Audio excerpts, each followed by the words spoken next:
أعوذ بالله من الشيطان الرجيم. بسم الله الرحمن الرحيم. رياض الصالحين.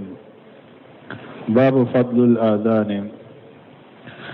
وعن أبي هريرة رضي الله عنه قال قال رسول الله صلى الله عليه وسلم: إذا نودي بالصلاة أدبر الشيطان وله ضرات حتى لا يسمع التأذين،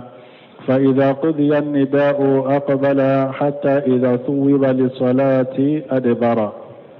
حتى إذا قضي التثويب أقبل حتى يخطر بين المرء ونفسه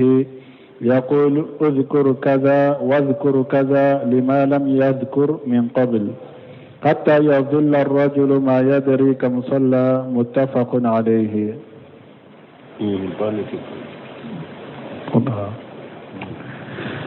وعن عبد الله بن عمرو بن العاص رضي الله عنهما أنه سمع رسول الله صلى الله عليه وسلم يقول: إذا سمعت المؤذن فقولوا مثل ما يقول المؤذن، ثم صلوا علي، فإنه من صلى علي صلاة صلى الله عليه بها 10، ثم سلوا الله لي الوسيلة، فإنها منزلة في الجنة لا تنبغي إلا لعبد من عباد الله، وأرجو أن أكون أنا هو، فمن سأل لي الوسيلة حلت له الشفاعة. رواه مسلم. بسم الله الرحمن الرحيم، والصلاة والسلام على نبينا محمد وعلى آله وأصحابه وسلم تسليما كثيرا. سبحانك لا علم لنا إلا ما علمتنا إنك أنت العليم الحكيم. أستغفر الله الذي لا إله إلا هو الحي القيوم وأتوب إليه. اللهم انفعنا بما علمتنا وعلمنا ما ينفعنا وزدنا علما. biye tarata suye hijraya bakele ani kemenani ani binani ani saba shahru rabiul awwal minye hijra sankalo sabana bisuye onani nay miladi nasara ukajate bafula ani muga ani saba sankalo konontonna bisunye otani konontonna ye ambe dawda bugun masjid raja wambo kono darasube imamuna nawawi rahimahullah wa ka kitabu kono riyadu salihin babu fadlil azan bonda minna ko fasamanta mimbe salli walela de lamunu nana ola bi hadisam min kalananka والنبي هريرة رضي الله عنه قال قال رسول الله صلى الله عليه وسلم قد سمنا بهريرة ما ألك جيكبواما ولك تشيدي ألك ترونا كسبك تشيدين كويجا نوديا بالصلاة أدربار الشيطان وله الدرات حتى لا يسمع تازينا ko ciden ko ni woleli kela na ye woleli keni salliye na ye salli wole ko shetane ba ako di ka boli kata fo finye bila kambe aya be finye bila kata fo iba ka finye bila kamme duratu yede ka finye bila mi ni kambe bo shetane we boli kata ka finye bila kata yoro la fo yoro mi nate salli wole kayme fayja qudiya nidawu aqbala muni salli wole imbanna setane be anyesi abena tuguni hatta ijasu wibas li salati adibara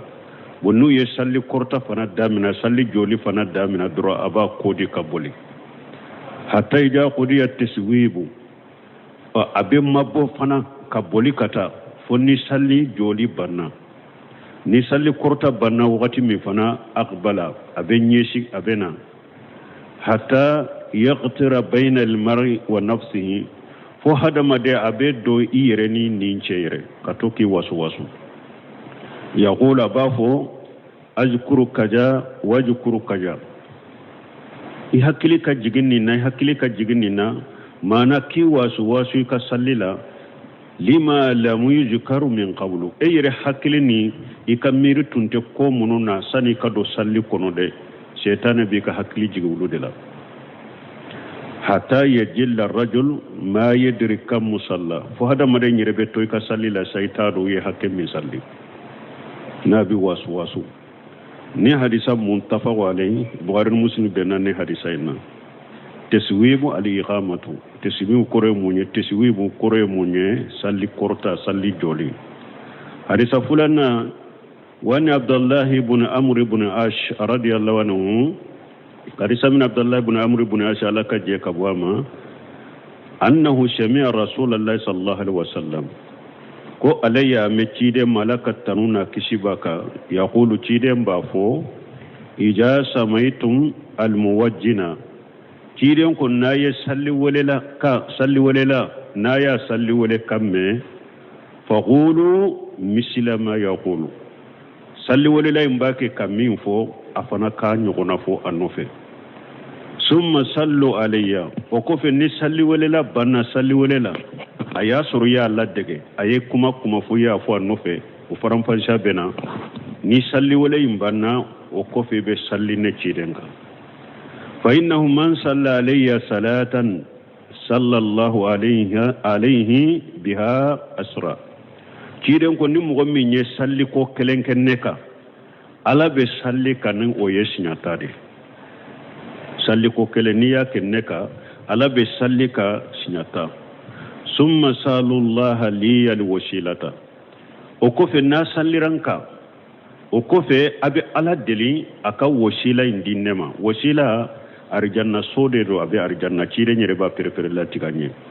fa innaha manjilatu fil jannati cire ko wasila ako sode do na be arjanna la tambaghi illa li abudin min ibadillah ni sui amanka mugoshiye fo alaka jo fo jondo alaka jona alaka jondo de be ode ni soyin kaka warju an akuna ana huwa akwa bajigi aleka ke o jonye wasila min togo arjanna so min togo wasila ko bajigi o arjanna soyin kake ndombagani arjanna sen tigi kake alede faman sala liya alwasilatan halati lahu safatu ciden ko ni mo min ala deli ani ala deli ne ciden ni ala deli ciden ni wasila nya ko ala ka wasila indi ciden ma ko yomal khama do ko ale fana be suru nyari donkiye ko ale fana be ala deli ni hadisa muslimu hadisa yumbo asharahu hadhihi alahadith aida fi bab fadl alazan ni hadisa munu fana fule nununya hadisa de nube bonda kono bonda minna be salli wala fasamantiafo min hadisu abi hurairah radhiyallahu anhu ni hadisa abu hurairah ka hadisa bola anya damina minna annahu jaa ajjana lil muwajjinu adbara shaytan wala hudurat abu hurairah ka hadisa nyayira ko ni salli wala ko shaytani be boli abe finye bilakata karahatan an yasma zikirallahi azza wa jalla na tafika ala ko sumayme aba ko di ka boli kata fo be finye bilakata na tafika ala ka kumayme kala ko sumayme wa haja huwa mana qawlihi ta'ala shaytani ka boli min fulani ni ala ko suma kera dre na be boli ala to fora na be boli ala ka kuma mana fulani nde kuma juma misar li wasil ghannas nin kuma lanyini yode alladhi yaqannisu inda dhikrillahi azza wa jalla wa yaqtafi wa yabudu qannas kure munye abe dogo ni ala ko suma dro shaytan be dogo wa yaqtafi wa yabudu abe dogo aba bolide kama boila li anna shaytan akrahu ma indahu ibadatullah parce que shaytan alebe min ko kateme fembeka oye ala batore wa abghadu ma indahu shaytan be femmin ko fana mina rijali ibadullah mugo fana la shaytan be mugo min kontrola nabi ko o yala ka jonde shetane be min ka gonaye waye batode ala bato ka go shetane hada madon fanala mo mununya ala ka jonyuma yulu ka go shetane wa habbu ma yuhibbu shirkum billahi azza wa jalla wal ma'asi ewo shetane be femmin fana kanu kateme fembe ka bolo waye fulanka foyna ala sosode mushrikani ala soso ode kadi shetane limaja mun ko so shetane mushrikiya kadaya ala soso kadaye li'annahu ya'muru bil fahsai fasike shetane kala nyini de alebi hada maden nyamarni ko lankolonde ko jugu wada to ala ko shaytan ya'idukumul faqra wa ya'murukum bil fahsai ala ko shetane be awlahi du nyogona kan nyamarani awal abaw baga ni fantanyaye abaw nyamarani ko jugude fayuhibbu minan nas an ya'tu ma lam ya'muru Allah bihi shetane be min fi hada madun nade hada madun kana ni fendo ala mu nyamarani minye shetane be min fi kata hada madun ma akana ni fendo ya ala mu nyamarani minye o yakrahu minhum an ya'tu ma amara Allah azza wa jalla ewa shetane ba ko alai hada madun nyamarani minya ko ke shetane be min konturla woyode فإذا أجن الموجن ولا وأبو أدن عن المكان الآذان أو الشيطان نسلي ولا يسلي ولا أبا كودي دي كم مبو سلي ولا يمبك يرمي دي أبا مبو يرودي لا حتى يخرج بعيدا عن البلاد لألا يسمع ذكرا أو هر نسلي ولا ينكر الدغو كونو شيطان بيبو دغو ينكونو كم مبو دغو ينادي pura kana la kusuma imme fa ija anta hal azanu aqbala min nisalli wala banna dur shaytan be nyi sabena hatta yuqawiya bani adama foka hadama dem fili fa ija sunwiba yani uqimati salatu nisalli fana korotara salli jora fa innahu fi hali al-iqamati aida yuwalli wa yudbiru aw salli wala fana waqti duro shaytan ba kodi aba kodi fana kata summa ija faragatil iqamatu wa kofi nisalli korta fana banna aqbala hatta yaqtira bayna al mar'i wa qalbihi aw abina tuguni fo hada made abe wasu kado yiddu sukunni hada made nyirena dusukunce sisa yani yahulu bayna al mar'i wa qalbihi fi salatihi nisalli joli banna bina ni hada made don nasallila abedo ini iddu sukunce abeno ni duskunce sallin kono yaqulu lahu abafu ima uzkuru kaja ihakilika jiginina uzkuru kaza yujakkiruhu bi ashiya qad nashiyaha ni eddo na sallin kono shaytan bi hakili jigi ko dola yere kito salli kono sani kado salli kono tunyina na wuluko itunyina na ko doko ni donna salli kono do shaytan bi hakli jigi wulula wa hajan amrun yashhadu lahu alwaqi bunu seminu kon ni nyekko minye ako kenen kanko be seriani ninye nin ko imbe kenede ka nin ko kenen kanko imbe seriani ninye kon nin ko imbe ke ko hada made ni donna sallila ya hakli be jigi fundola ka sani kado salle hakli tunte wulula shaytan de bake فإن الإنسان أحيانا ينسى أشياء هذا مدي وقتو دول إبه نينا كودوكو فإذا دخل في الصلاة فتح الشيطان عليه باب تذكير أو نيكو ني دون نسالي لا درو شيطان بميرو داد يلي كان إما حتى جال يذكرها ويذكر أن الرجل حتى جال يذكرها نيكو ني دون نسالي لا درو شيطان بميري داد ميري abo da yele fokki to sallila abi hakili jigi ko dola salina wayukaru anna rajula astaka ila akhara munusunu ko ku yafo kum godo ayafo dode wa qala lahu innahu astawda wadi'atan ya'anni ajimatan wa nashiha munusunu ko ku yafo ko cede ko anana dode ma a ko dode ya ka kalifan fe kalifa fin fana fin bade men yina na kalifa fin nyinana ako femindo ayen nin fodode don muraja kunun della ka biyama nimma fili Abu Hanifa della ka nyona ha Abu Hanifa ko mi useminu mafo ako della kana doma ko ale khalifa fendo do khalifa la alema ko ale nyinana ko khalifa fem fana fembade فقال له اجهب فتودى فصلي ركعتين وستذكرها أين فميني أكون بمين فأكوتا إيكا صلي جيتا إيكا دو صلي لا يحكي بجيغالا تا صلي جيتا إيكا دو صلي يحكي بجيغالا فقال رجل فذكرها كي نيوكي أحكي جيغنا لفنا ذكره إياها شيطان دنيا حكي جيغالا شيطان do della kana Abu Hanifa de makanin fay a konne fendo be ne a kalfalan ne fendo kalfalan ne manyina na ko kalfa fembe yoro me nyina na ayoro ko Abu Hanifa ko ta sallije tay kado sallila hakli be jigala atara sallije ta donna sallila do hakli jigina la donya hakli jigi setane abo ke mogola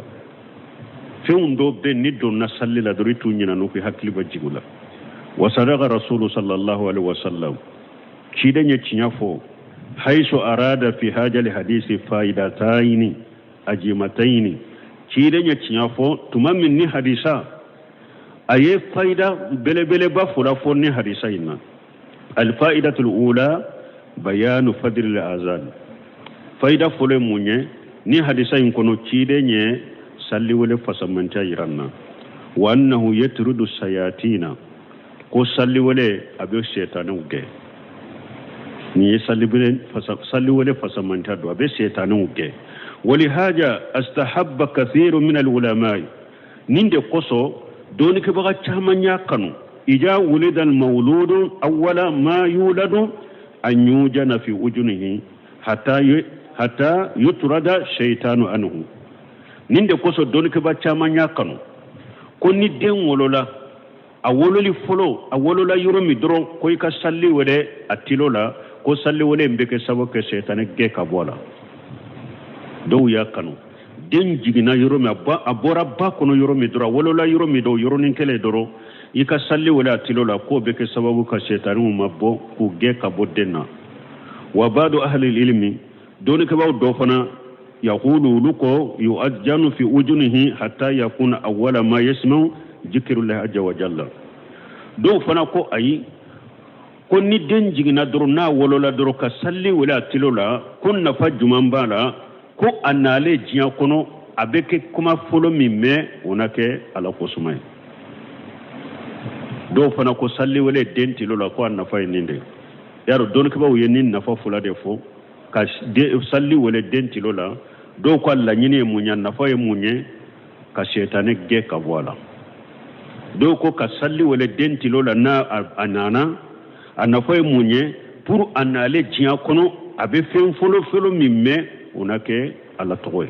onake ala kosumay wala kulli hal do semen ko la hala bela koni fali azanu yatridu shayatina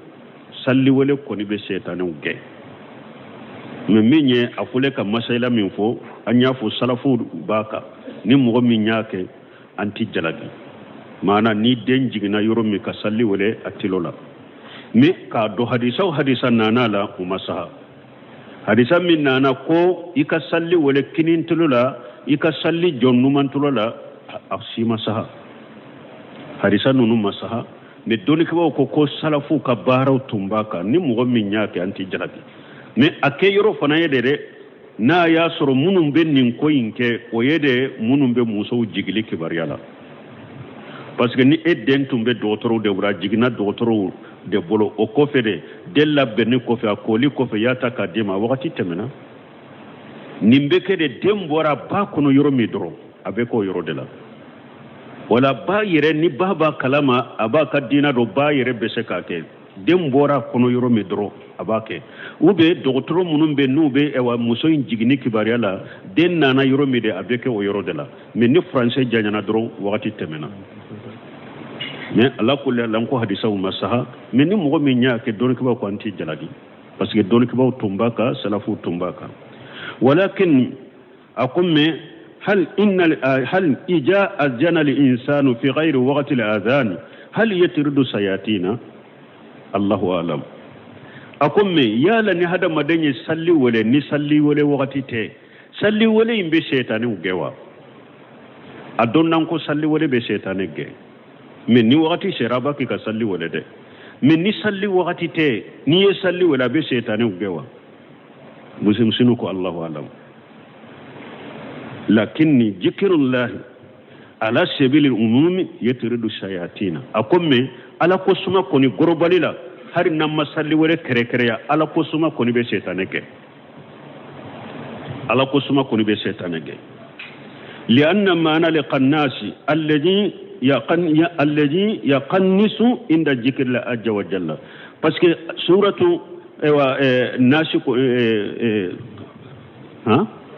سورة الناس كونو القناس من بها كرو يموني ni shetane be dogo ni ala kusuma ke dro be dogo kama boyila ko qannasi kuroye wode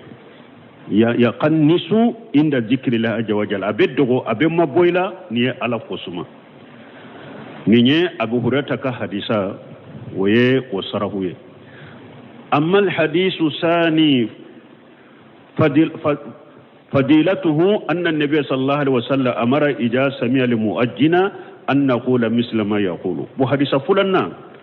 وفسمن تجمعه تيري صلى الله عليه وسلم كنا نصلي ولا ما باكي كصلي ولا كوا باكي كمين فوان كان يغنى فوان نوفي إذا قال الله أكبر نقول الله أكبر نصلي ولا الله أكبر الله أكبر أنفنا باف الله أكبر الله أكبر وإذا قال أشهد أن لا إله إلا الله نقول أشهد أن لا إله إلا الله ناكو أشهد أن لا إله إلا الله أنفنا باف أشهد أن لا إله إلا الله وإذا قال أشهد أن محمدا رسول الله نقول أشهد أن محمد رسول الله ناكو أشهد أن محمد رسول الله أنفنا باف أشهد أن محمد رسول الله إلقي كتصلي وللبا إلا حي على الصلاة حي على الفلاح فن كلمة فلا نصلي وللكو حي على الصلاة ناكو حي على الفلاح فلا نقول أنتم يغنى فده يتافو حي على الفلاح يتافو حي على الصلاة لأننا نحن مدعوون والمؤذن داعي بس حي على الصلاة حي على الفلاح أم وللده دنيا وللك لا يصلي وللا أبيكم يصلي وللا يا أم ولده أيام ولده فلا يشيه أن نقول هيا على الصلاة وهو يقول هيا على الصلاة دونك تسها ولا عليه بافو هيا على الصلاة أم فنا كافو هيا على الصلاة وتبه بس إن عليك هيا على الصلاة كورد كوا أم كنا صليلا نام فنا كو هيا على الصلاة أم فنا يا عليه وله وتسها لكننا نقول كلمة الاستئانة مي أم بيد منيني كما دفو بس عليه فلك أم ولده donc an be deme ñini kuma de fo manay fule kan woleli minke kon kana sallila an be deme ñini ala fa ka no yamma way jumaye deme ñini jumaye wa hiya la hawla wala quwwata illa billah donc ni salli wala ko hayya ala sala e ba fo la hawla wala quwwata illa billah na ko hayya ala falah e ba fo la hawla wala quwwata illa billah manan ije ngole kana sallima me yelema yesitene la magasitene fangatene la ni ala demendeme mana ayi woleli min ke bake ka deme ni ala fe ala ki deme ibe se ka woleli njabi chogomi wa idha qala hayya lal falah naqulu la hawla wala quwwata illa billah nako hayya lal sala amba fu la hawla wala quwwata illa billah nako hayya lal falah amba fu la hawla wala quwwata illa billah wa hadhihi kalimatu ta'ni annana ajamuna ala al-ijabati yani nujibu nin kuma kure munye abe kuma nyayira salli wala andan tigiraka ambe ni jabi walakinna nasta'inu billahi azza wa jalla me ambe deme nyina la fala kan deme nadila am terelendo ambe ni jabi ambe na sallila me ambe deme nyini ala fe wala hajan aqulu inna hadhihi kalimatu isti'anatin tu'inu li insana ala al-umur wodo yato bunkasi bunmi semino ko ale ba fonnin kuma ko de menyini kuma de do ko ibake ka ala deme ibake ka nyina ala fa ala ki deme ka kola de fa ija qalaha anatuhu ala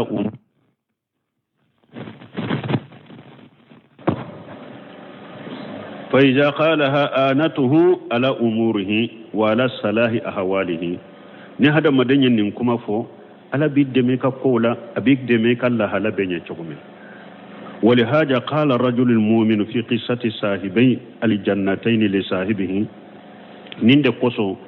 مؤمن كيا فو ناغفر فلا ناغفر تيغون مغفلا من ناغفر تيغ مغفلا من توكلندن ناغفر تيغي وكا وكباريا بسورة الكهف كنو ولولا إذ دخلت جنتك قلت ما شاء الله لا قوة إلا بالله أقول تمامي إتم بدو يكن نغفروا إن وقتمي هر إتم كافو ما شاء الله ni ala yemin kan wode beke la quwwata illa billah fangate hada madenna ni alate hari tun kan ninde fo yani lakana khairan laka ni tunyen ni fo wakati min ni bedo kan nagfuro ila ninde ma herai wala salamati jannatuka min at-talafi ikan naghfurin tumbe kishi cinyalima ala ta cinya fa hadhihi kalimatun azima ni nye kalima bade la hawla wala quwwata illa billah qala an-nabi sallallahu alaihi wasallam li abdullah ibn qashi hatta qala an-nabi sallallahu alaihi wasallam li abdullah ibn qashi abi musa al-ashari radiyallahu anhu hari cide ayafu abdullah ibn qashi do aba musa al-ashari alaka je kamo cide nya fo o ye dondola ala adulluka la kanji min kunujil jannati ako arjanna kan na fulo don ko fiyewa qala bala aba musa al-ashari ko qala cidan kullu hawla wala quwwata illa billah akon ni arjanna kan na fulo de fa ija qala al-mu'ajjin hayya lil salah hayya lil falah naqulu la hawla wala quwwata illa billah donc ni salli wala ko hayya lil salah hayya lil falah am ba fode la hawla wala quwwata illa billah wa idha qala fi azan al fajr salatu khairun min an-nawm min fajr wala lidedo ni salli wala ko salatu khairun min an-nawm naqulu salatu khairun min an-nawm ambo fo to wala na ye o mi fo ambo nyona defo kama yaqulu ko ay kuma ya fo to mi de am fana ba fo to kelendela وإذا قال الله أكبر قلنا الله أكبر ناكو الله أكبر أم بافو الله أكبر وإذا قال لا إله إلا الله قلنا لا إله إلا الله صلي ولله ناكو لا إله إلا الله أم فنا بافو لا إله إلا الله بعد ذلك دونك نمكو في سيسا نصلي على النبي صلى الله عليه وسلم أم بصلي تشيدنغا مانا نصلي ولله بك كصلي ولله أبكما كما فو أجابي نانا نحيا للصلاة فالله ولا قوة إلا بالله نانا نحيا للفلاح فالله ولا قوة إلا بالله أتو أبمي فيبان يغنفو نسلي ولي بنا منبك صلي تشيدنك أمبا فاللهم صلي على محمد فإنه من صلى عليه مرة واحدة صلى الله عليه بها أسرى نمو من يصلي كتشيدنك سنة كله على بصلي كسنة ثم نسأل الله له الوسيلة وكف نسأل رتشيدنك إبي على الدليل أكو وسيلة تشيدما وسيلة ينفنا الدليل تغير جمعي اللهم رب هذه الدعوة التامة وصلاة القائمة آت محمد الوسيلة والفضيلة وباسهم مقاما محمودا الذي وارثه إنك لا تخلف الميعاد نين داود بفو صلي ولا كفر ni salli wala be salli wala iba jabi ni abanna salli wala banna ba fa allahumma salli ala muhammad ube na kadi be salati ibrahim ya fo ka be ba no banna ibe nin do fo allahumma rabb hadhihi da'wati tammati wa salati alqa'imati ati muhammad alwasilata wal fadilatan wa basahum maqaman mahmudan alladhi warithahu innaka la tughlifu almi'ad ni innaka la tughlifu almi'ad kuma binana ngefe bunu seminu nonum bola sahalendo bombaji bola sahalendo abefo anana bay haru kono hadisay nyiren nana bukhari de kono innaka la tughlifu almi'ad o te bukhari kono o mana bukhari kono mais Cheikh Abdulaziz Bumbaji ko ako Bayhaqi anana Bayhaqi kono asanadu sahalendo abefo bro seminu fana akakuma laba abena fo ako nin jiyada min fulen nye abe Bayhaqi kono asanadu sahalendo abefo mais Cheikh Albani ale bodo nin jiyada atefo min ye Sohaybu Arnawutu nin jiyada fana ya Allah mais Cheikh Albani ko ako jiyada inte Bukhari irwaye sila ako me jiyada nana Bayhaqi kono ako min nya irwaye fo fana shikhatu mogodo dana ya modo ko sanadu ka kenede me ale ya ke sajude Cheikh Albani bula ko sanadu ka kenye Bayhaqi kono de me sajude do saju ye munye ni hadisa mogo ya fo dana ya be mogo minka mogo minya hadisa info dana ya baka tinya tigidero aka kuma usabati lendo me ani mogo ka kuma bora nyogon koro min dana ya boka katemale fanaka ale mogo soso mi dana ya be minka katemale fanaka donc ba fo de massage donc Cheikh Albani ko aka minya hadisa ire way Bayhaqi kono wa shiqatu ako mogo min no dana ya made do me akayiri wayni mogo do de nyogon soso munu danna ya be wolo fana ka katemaleka donc ale tabe bilade danna ya be munu ka katema ale ta ka numa nim faraka ate faraka donc al Cheikh Albani be nindeka hadisa sanadu ka kena bolode ako sajudo ko ani mogo kayiri waye bora nyogon koro munu sahalendo katemaleka me Cheikh Abdulaziz Bumbaz ale ya Allah sahab ako abe fo Cheikh Ibn Usaymin ayela la saha ako abe fo de yato ya faraka ako jiyada min abe faraka fa ija sallaina ala nabi nan sallira cidenka wasalina Allah lahu alwasilatan bo anya ala deli aka wasilar jannat to min to wasila kadi ciden ma halati lana safa'atu yanni safa'atan nabi sallallahu alaihi wasallam yanni sirna min ahli safa'atihi wannan yin ninka be kuma wulla bana an kera ciden ka sunyali don dunke an kera mugoye mugomi yomal qiyamah donni ciden be ala delanye o ma hiya alwasilatu min wasila nya jumai hiya darajatu fil jannati aliyatun ahla ma yakun wasila ye etasido de daraja de do be arjanna kuno arjanna ka yoro korota lendo de do لا ينبغي أن تكون إلا لعبد من عباد الله ni arjanna so min fuleni ni arjanna so ka so korota lendo amanka kadi mugoshima fola ka jondo qala an-nabi sallallahu alaihi wasallam nabi nyuma ko la ka tamna kishiba ka warju an akuna ana huwa awa ako jomina kakade ko ale ba jigi ale de ye o joyne wa haja arjau insha Allah taala sayakunu muhaqqaqa ciden ye jigi min fote ewa ni ala sonna abe bo asirafe fana liannana na'lam anna afdal al-khalqi inda Allah Muhammad sallallahu alaihi wasallam parce que amba do ko dan fon be nyuma ala fe ko ye Muhammadu de sallallahu alaihi wasallam bo usemina fule ka fo ka kuma na yere anna afdal al-khalqi inda Allah mais ale abaka kuma dola le ma sonni roma ale ko amba fo hadama dum fasamanti me ka fo kausa dan fembe ako o mana ako ciden ko yere ma ana sayyidu waladul adam ko le adama dunde kanye mai me ka fo akausa dan fembe useminu masomo kuma dola me afula ka kuma do kono ya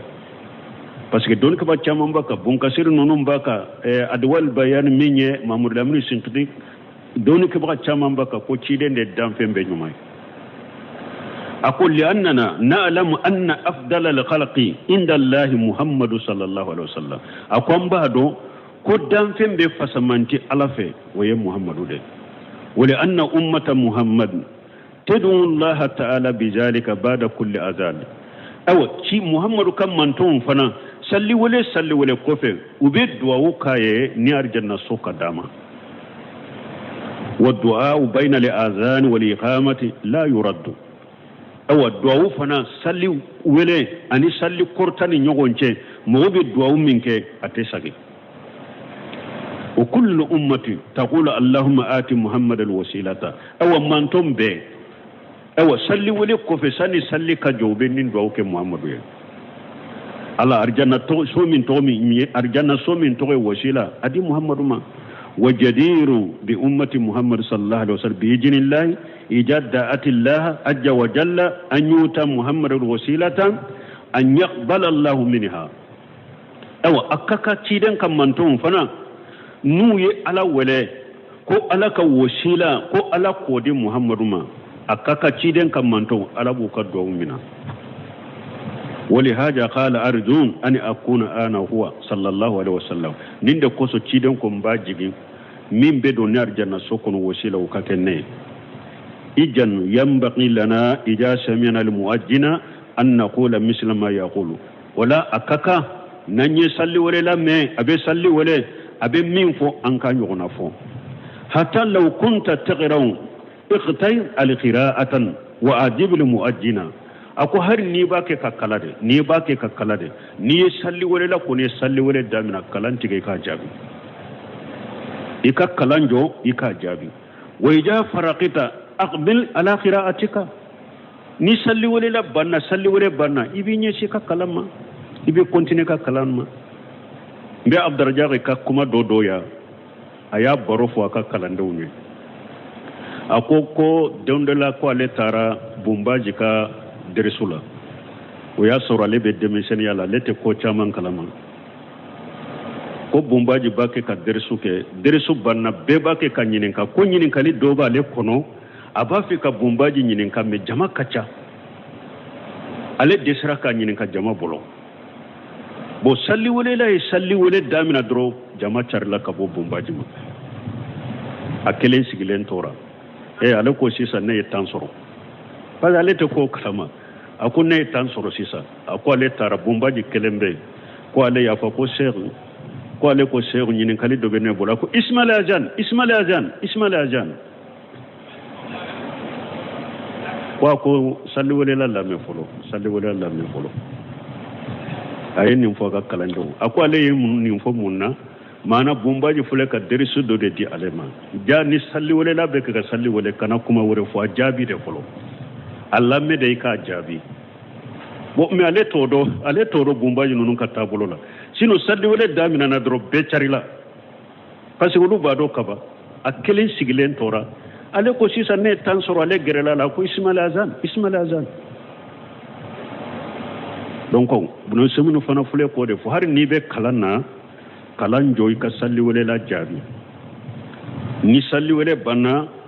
ibe continue ka kalanna واختلف العلماء ورحمهم الله فيما إذا كان الإنسان يصلي بدون كباو ينيغون سوسود ني هذا ما دم بيصلي de la sisa إذا كان الإنسان يصلي يتابع المؤذن ويجيب المؤذن هل إذا كان الإنسان يصلي يا لن هذا ما دم باك كصلي يتابع المؤذن ويجيب المؤذن يا لا إبي صلي ولا لا إبي akakuma ubetuga kwa akakuma ufolila wa iba jabiwa ija kana lisan yusalli yala iba jabiwa faqala ba'duhum an-nam don ko doko ko har ni be salli de kono ko ni salli wala bake ka salli wala ibetuga akakuma ko ba akakuma jabi wala kunta tusalli tabi'ahu ko har ni be salli de aka ajabi lianna li adana dhikru la yubtilu salata ko parce que salli wala jikiru de ko afodi salli kuno ko ate salli ciya don ko do yen info wan nabi sallallahu alaihi wasallam yaqulu kun nabi nyuma fanalaka tanuna kiswa ko ija samaitumul muwajjinan faqulu misla ma yaqulu ko cidin kun nayi salli wala kamme salli wala la me abe salli wala abake kam min fo aya nyugona fo wala mu yastasini hala min al ahwali ko cide malla halabullah halala ko cide malla halabullah halala munun ko har ni cide ni be sallila ni salli wala bake ka salli wala ka jabi uluko ko salli wala ulu yukaddela ke munye ko salli wala jikirude ko afoli salli ko na to salli tinya kele ko fulana ko ciden ko ni salli wala kamme salli wala la ma be salli wala abe min fo anyugona fo ko cide malla halabullah halala me ako walakinna أكثر العلماء يقولون أقوم بدونك بقى تشامنكو إن كنت تصلي لا تجيب المؤجنا نيبي صلي كان صلي ولا جابي لأن الصلاة فيها شغل يعني شغلا قاسا بصلاتي بس صلي شغلا دو بصلي لا شغلا من يصلي كركريا ولآذان طويل صلي ولا كجا صلي ولا أكجا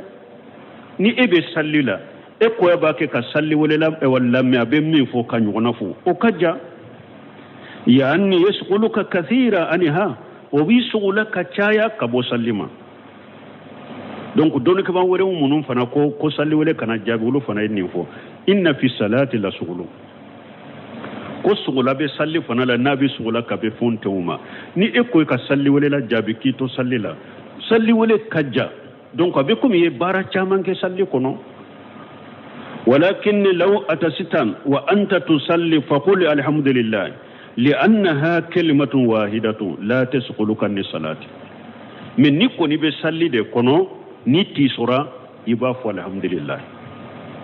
parce que ye kelema kelende wote mo sugula ka bo sallima ko ye kelema kelende mais doni ke bawo ya kanu ni eti sura sallila alhamdulillah min fele ni nye ka fo daju koro parce que ni mo wore ya ame akanata ya rahmukallahu fo ka to sallila parce que ya rahmukallahu fo litebe o ya hadama dem kuma de ni alhamdulillah bebe o de lay munye muawiya taybuni hakam ale don ton kura silamiyala asallira tire no fe do ti sura ko alhamdulillah ko muawiya to sallira ko ya rahmukallahu sebo be ya laje munum be ko nyedo u be ya laje ayo kuma fulana ke akwa be laje munna uyo woro gosite ko aka dade ko aya dade salli banne ako cide nyale wala ako ale makaramo ye ko mi cide nyona ko cide mapere ale kunna cide makuma juga fo ale cide madimi ale koro ako mawiya ako nin salli fulede hadamaden kuma tenya la mene ni salli qur'an kala de ani jikiru donc ya haramuka allah cide nyem mawiya balola ko ya hadamaden kuma de mais alhamdulillah fo ba cide ma fo foye ayo sabati amma ijabatul muaddin fatawilatu an ko niti sore ba fo alhamdulillah kasuro yakuma den kelende oti sola ka bo sallima men minye salli wala jabiliye o kaja fala tujibi al muajjina donc kana salli wala jabi ki to salli kono walakin me ija faragita min as-salati fajibil muajjina ni iti wa ka salli banna salli wala jabi bo abekum ni salli wala ba ka salli wala ka jabi ki to salama kuma fulafuwa نبنو سمين يفين من سها كان صلي ولا لا جابي كي تو صلي لا من نصلي بنا يبا جابي لأنك سكت استقالة بصلاتك باسكو اتم بصلي كون يم مكوني منك يوم مكوني كصلي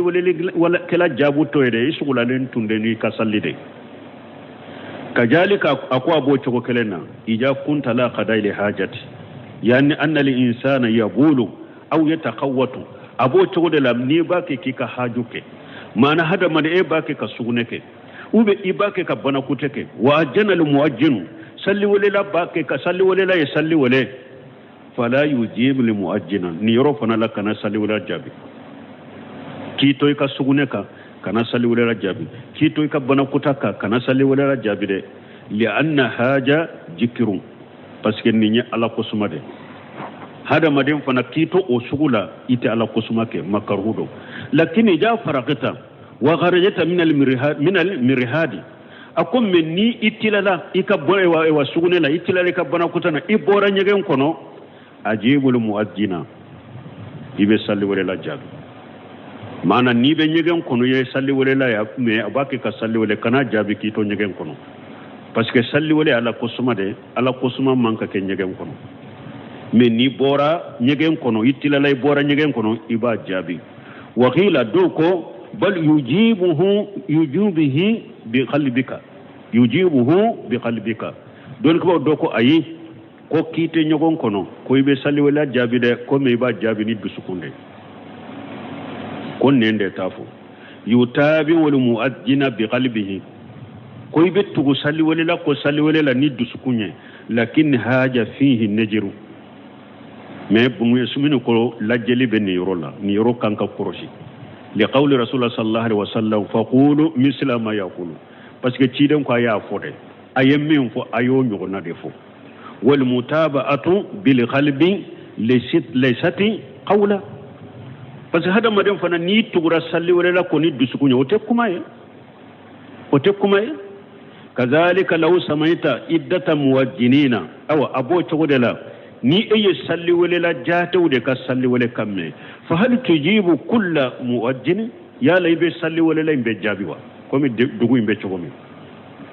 eye salli wala chaman de ka salli wala kamme nyugon fe ya layba be de jabilwa aw tujibu man ajjana awwala ube min folo ye salli wala damine bo de jabi fatutabihu wa taskutu min folo ye salli wala iye min folo salli wala kamme ube ibo de jabi atoki dadewa mana ni eye salli wala la chaman kamme nyugon fe yala iba be de jabi wa ube iye folo min kamme ibo de jabi do ki dade naqul bunu simu ko lu bafo ija kanu yuwajjinuna fi sawti wahidi nu be bake ka salli wala nyugon fede bi mana an yabuda athani qabla an yutimma al awwal fastaqil bil awwal wa kammil ma hu wa la tutabi thaniya na yasur salli wala lum be bake ka salli wala fu mana ninni be bayuromi nimba damina ninni be ka salli wala bayuromi nimba damina nu bo o chogodela eye min folo ka salli wala kamme o jaabi fulanna kanu jaabi li'annaka mas'ulun bi ijabati al-awwal parce que esugula lendo ni folo injabuli mana ninnin ko Allahu akbar ale ko Allahu akbar yoromi nin fana bake Allahu akbar nin chogola mi nya damina min folo ya damina yo min folo tame o jaabi dro kana fulanna injabi parce que fulanna inta ya soro esugula lendo ni folo inta jabili ite fulanna injabi ni yorola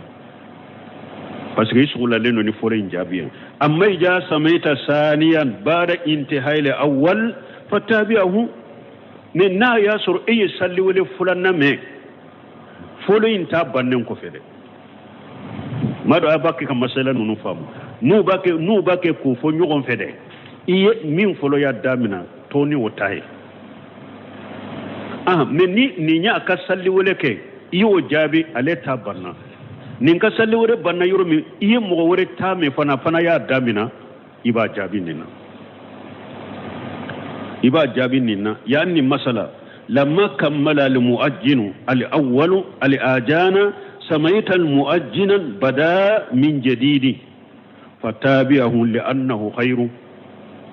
misali la eye do ka salli wala kamme yo jabi o ka salli wala banna pen yoromi iye salli wala kan woreme o fana ya damina iba jabi parce que hera de do jikru de do hera de do wa huwa dakhilu fi umumi qawli rasulullah sallallahu alaihi wasallam ajabili bedo ciden ka kuma gorobali kono fa qulu misla ma yaqulu al muajjin ni ciden ko salli wala rabbake kam min fo aya nyona fo ni fana salli wala de lakin al ulama rahimahumullah qayyadu haja fima ijalam yakunu qad salla ne masala wurebe bo doni ke bango kon nu nyen uyen ni fana sirminna ni salli wala kamme iye folo kamme ya jabi o ko fi ye fulana fana kamme ika jabi mu doni ke bago ya siri jumanna na ya suri masalli fa in kana ajjana wa salla thumma bara jalika sami'a ajana qalu fala yujibuhu doni ke bago kon ni salli wala ya salli wala eyo jabi aw sallira aw ka salli le ko fe iye salli wala la woreme abake ka salli wala don ke bango doko ko ikano jabi li'annahu khairun madwi بحاجة لأجان بس كني سلي ولا من باكي كولي كورا سيسا إتاكي كولي كتوما سلي ركبا كوني سلي رادي إكا سلي لي كوفري سلي ولا كاندو مي كوي كانو جابي ko parce que sallira kaba parce que salli wala la baki kam go munun wala eta ke ka wala parce que sallira fa gari adda ma furda alayhi alay min farda ya eka eyo dikaba fala yahtadu an yutabi al muajjina ate hatta ya fana eka salli wala wala jabi salli wala ka jabi tuguni walakin fi haja li qawli najru wa kunnin kuma fana kurusili benin kuma fana la لأنه مخالف لأموم قول صلى الله عليه وسلم لأموم قول النبي صلى الله عليه وسلم إذا سمعتم المؤذن فقولوا مثل ما يقول المؤذن كوبس غبتشيدن ككما غروبالي سوسو ni ciden kun naye salli wala kamme salli wala la be minfo aya nyugonafo nanko e sallira nin fane salli wala la de kana jabi aye ciden ka kuma soso ba masoso aye ciden ka kuma soso parce que ciden ko naye salli wala kamme salli wala la be salli wala abake kam minfo aya nyugonafo wala mu yastasini sayya ciden fana ma fombe fonna ama salli wala bo salli wala la وقولهم إنه خير مدوية بهاجة لأجان نولو كدون كبا منون كوي كان جابي كون إتاكي كولي كتن نسلم نقول أنبا فولما إنه آلنا خير مدوي بهاجة لأجان لكن فل مستقبل لا بد أن يدعى لصلاة أنبا فوه أليكو نسلرا أليك سلي لكو في نسلي ولا باكي كولي لمنك أما علي ولي mesinya weredu ko na tawladu awelelen do kata saluba awelelente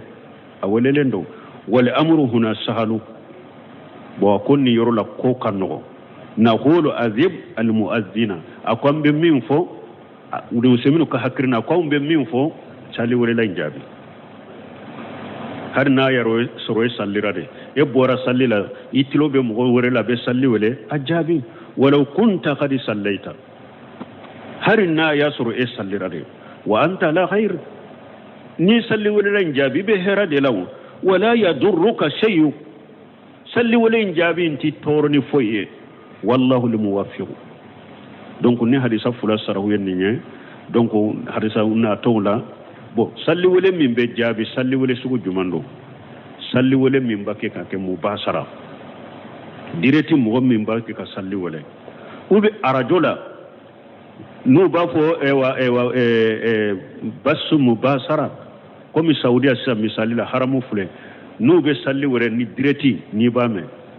salli wole min bake ka ke direti de uya passa rajola mi salli wole la mbake ka salli direti de ye direti de passa rajola don ke ba ko nuyo salli wole chugume iba jabi mi salli wole ni ka seti de do be arajo kono ni salli wati serade uba kala ito jabi wasi wote salli je wolelay woyede kangere silelende na be sagaka ube ka telefoni baki ka salli wole ito jabi telefoni baki ka salli wati sera telefoni baki ka salli wole ito jabi ube komi ewa sungalo la ube minke ewa arajo la nube kasete kala ni suntiga wati sera ube kasoti ke arajo kuna be salli wole wote jabi ito jabi wote salli wole direct woye kaseti de mogode de kando kaseti resireno na bake ka sagaka minna yasru mu'min bake ka salli wala direti yo bila arajola hayya donc wala ibo jabi min nik kaseti de rote jabi sallallahu waqti siraya subhanaka allahumma rabbuna bihamdika ashhadu an la ilaha illa anta astaghfiruka wa atubu ilayk أعوذ بالله من الشيطان الرجيم بسم الله الرحمن الرحيم رياض الصالحين باب فضل الآذان وعن أبي هريرة رضي الله عنه قال قال رسول الله صلى الله عليه وسلم إذا نودي بالصلاة أدبر الشيطان وله ضرات حتى لا يسمع التأذين فإذا قضي النداء أقبل حتى إذا ثوب للصلاة أدبر حتى إذا قضي التثويب أقبل حتى يخطر بين المرء ونفسه يقول اذكر كذا واذكر كذا لما لم يذكر من قبل حتى يظل الرجل ما يدري كم صلى متفق عليه